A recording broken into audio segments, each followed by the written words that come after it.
Salut les petits potes, j'espère que vous allez bien. Aujourd'hui on se retrouve pour une histoire vraiment effrayante.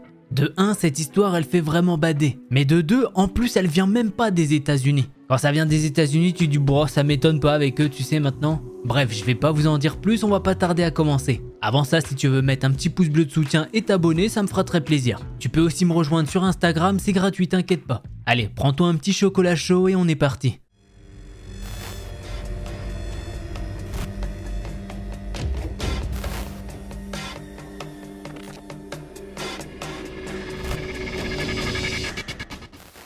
L'histoire que je vais vous raconter, c'est celle de Daphné. Au moment de cette histoire, elle a 15 ans. Et son histoire se déroule pendant la période des vacances de Noël. Alors Daphné, dans le post, elle précise que quand c'est Noël chez elle, c'est pas l'hiver. Eh ben non, étant donné qu'elle habite dans l'hémisphère sud de la planète. Et du coup, c'est inversé, tu connais. Bref, tout se passe un soir où Daphné et pas mal de ses amis décident d'organiser une grande soirée aux abords d'un champ de campagne. C'est plutôt une soirée où ils échangent un peu tous leurs cadeaux avant de le fêter avec leur famille. Tout se passe vraiment bien, ils s'échangent des petits cadeaux par-ci par-là. Et Daphné, de ce qu'elle peut en voir, tout le monde a l'air vraiment content de la soirée. Bref, le temps passe et le soleil commence à se coucher. Pas mal de gens ont décidé de partir et maintenant ils se retrouvent plus qu'avec un petit groupe de 6. Et qui est resté là? C'est les amis les plus proches de Daphné. Daphné décide de ne pas rester là comme ça à s'ennuyer. Et elle leur propose donc de faire un cache-cache dans les champs. En entendant ça, tout le monde a l'air enthousiaste. Ils ont alors tiré à la courte paille pour savoir qui allait compter. Et malheureusement, c'est John qui a perdu.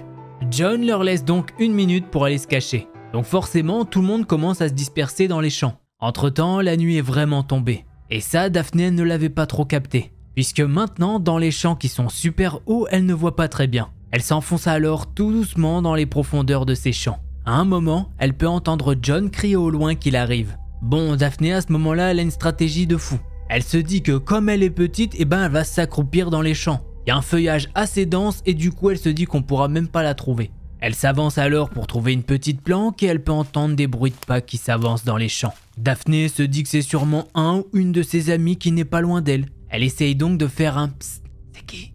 Mais aucune réponse ne se fait entendre. Elle décide donc de laisser tomber et d'avancer un petit peu plus pour trouver sa cachette. Au bout d'un moment, elle trouve la planque parfaite. Il y a pas mal de branches de maïs et elle décide qu'elle va rester accroupie là. Le temps passe et elle peut entendre les cris de John qui hurle. Les gars, c'est vraiment pas drôle, le champ il est immense et moi je suis tout seul. Je vais finir par me casser si je trouve personne. Mais juste après avoir dit cette phrase, Daphné peut entendre que John se met à crier de nouveau. Mais cette fois-ci, elle peut entendre que le cri est différent. C'est même plus un cri, c'est un hurlement de terreur. Elle essaye donc de s'approcher comme elle le peut sans être visible. Puisque dans un premier temps, elle pense que c'est un stratagème de John pour qu'ils sortent tous de leur planque. Elle s'avance donc doucement, et plus elle s'avance, plus elle peut entendre des cris, et elle peut même entendre de la lutte. Elle entend John qui crie à l'aide. Elle va alors avancer et elle va voir quelque chose qui va lui glacer le sang. Elle est toujours cachée, mais elle peut voir un homme habillé tout en noir au-dessus du corps de John.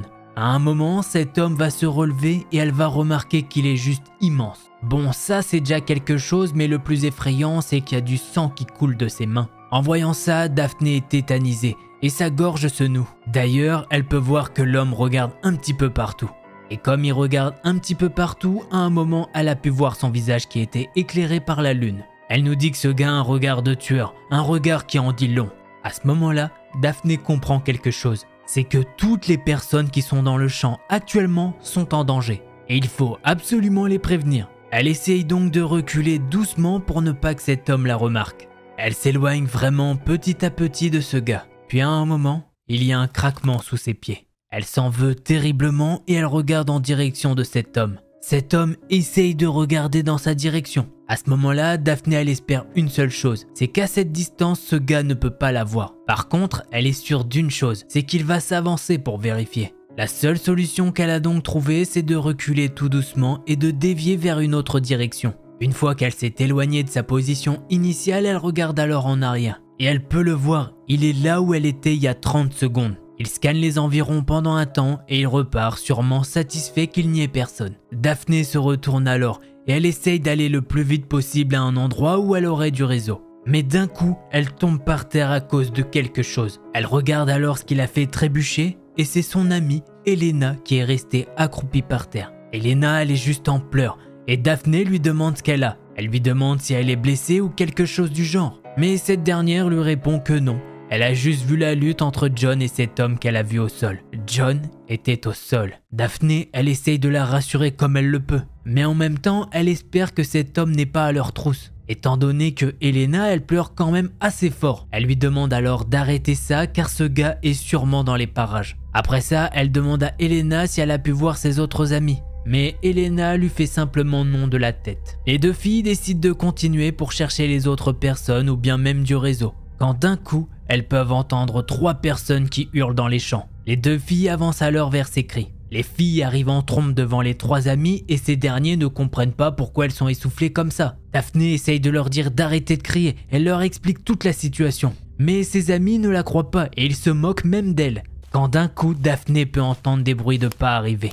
Là, tout le monde a arrêté de parler. Plus aucun son ne sort. On pourrait limite entendre une mouche voler. Mais le silence est rompu par une personne qui s'avance. Cette personne siffle joyeusement, comme si elle était contente. Dans le groupe de Daphné, personne n'ose faire un pas. Puis d'un coup, les bruits sont de plus en plus proches et l'homme se met à crier. « Ah tiens, voilà le bétail !» Autant vous dire que dans le groupe de Daphné, tout le monde s'est mis à courir dans toutes les directions possibles. Il y a juste Daphné qui peut remarquer que Elena est en train de courir derrière elle. Mais elle n'ose pas se retourner plus pour voir où est cet inconnu. Le grand problème, c'est qu'à un moment, Elena trébuche. Daphné repart en arrière et elle peut voir que cet homme est en train de courir dans leur direction. Elle tire alors le bras de son ami qui se relève instantanément. L'homme crie de rage et continue de leur courir après. Il court avec une respiration très forte. Il se met même à crier des choses très étranges. Mais à un moment, heureusement pour les filles, elles arrivent à semer ce gars. Elles en profitent alors pour se cacher quelque part. En plus de ça, les filles sont complètement perdues, elles ne savent pas où elles se trouvent. Elles ont beau regarder leur téléphone, il n'y a toujours pas de réseau. Mais les filles n'ont pas le temps de souffler qu'elles peuvent entendre des bruits de pas arriver dans leur direction.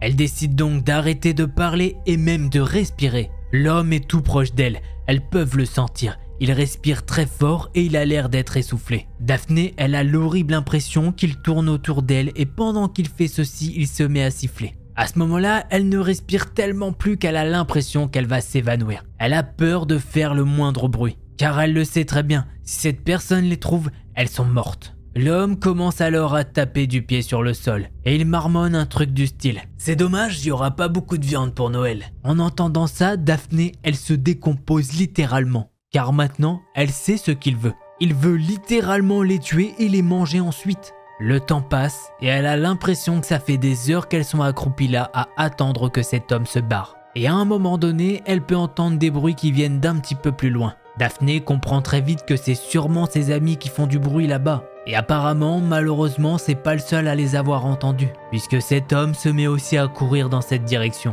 Le problème à ce moment pour Daphné, c'est qu'elle peut pas les prévenir sinon elle risque sa vie. Elle dit alors à Elena qu'il faut absolument qu'elle trouve une planque et surtout du réseau pour essayer de les prévenir. Après quelques secondes, Daphné tente le tout pour le tout. Elle se met alors à crier à ses amis que cet homme court dans leur direction. Bon, forcément, juste après avoir dit ça, Daphné elle s'en veut énormément. Elle sait que c'est sûrement la pire des choses qu'elle aurait pu faire. Et effectivement, c'est clairement la pire des choses qu'elle ait pu faire, étant donné que cet homme revient vers elle à toute allure. Il se rapproche de plus en plus d'elle, et au fur et à mesure, elle peut remarquer un détail qu'elle n'avait pas vu auparavant. Il porte dans sa main une énorme hache. Elle continue de courir, mais malheureusement, cet homme a réussi à la rattraper. Il la fait tomber au sol. Elle se débat comme elle le peut avec cet homme. Il se met à prendre de l'élan avec sa hache dans la main, mais au même moment, un des amis de Daphné est arrivé et a tiré la hache en arrière. Il n'a pas cherché à comprendre, il a pris le bois de la hache et il s'est mis à taper plusieurs fois cet homme au niveau de la tête. L'homme s'est effondré par terre. Le groupe d'amis s'est réuni et ils ont couru. Ils ne veulent absolument pas retomber sur lui. Après 1 heure à déambuler dans les champs, ils sont enfin sortis de ces derniers. Et pas très loin de là, ils ont pu apercevoir les policiers qu'Elena a réussi à appeler. Daphné a serré Elena dans ses bras de toutes ses forces et elles ont toutes les deux pleuré. Après une brève accolade, Daphné est partie chercher un policier pour lui expliquer ce qu'ils viennent de vivre.